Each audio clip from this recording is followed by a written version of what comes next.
It's out with the old and in with the new at Coast RTA.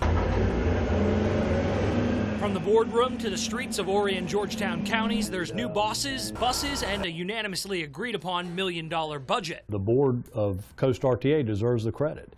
They made some pretty serious moves, some bold steps, and they needed to. And so they showed County Council that they're serious. The first of those serious moves was finding someone to lead. Brian Piasek was first introduced to County Council and Chairman Mark Lazarus in April. His introduction and a vote of confidence from Lazarus should have been the highlight of the meeting. But before they could move forward, Lazarus had a message for outgoing board chairman Bernard Silverman. Mr. Silverman, before you bring Mr. Piasek on, I think you need to clean your house. I think you need to clean your house. You got insubordination. And clean they did. Well, the main staffing thing that I was involved in was the interim general manager, Julie Norton-Dew, resigned at the very end. And it was council's desire that she leave the company.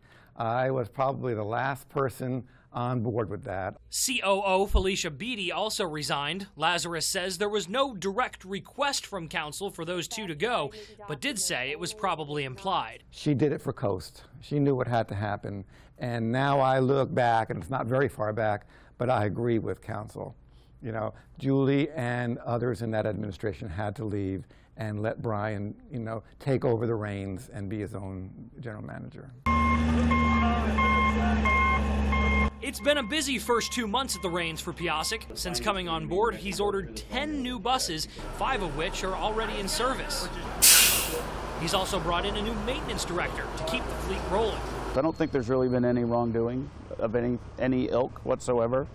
I think we've just made some bad management decisions in the past. So I want to promise what we can deliver and then do it well. Piasek's been trying to do it well since his days driving a bus at the University of Virginia. 30 years later, the transportation veteran has the support of Coast's board. He brings a planning component, and I think that's what we've been missing. I think that's what we need to convince our funders.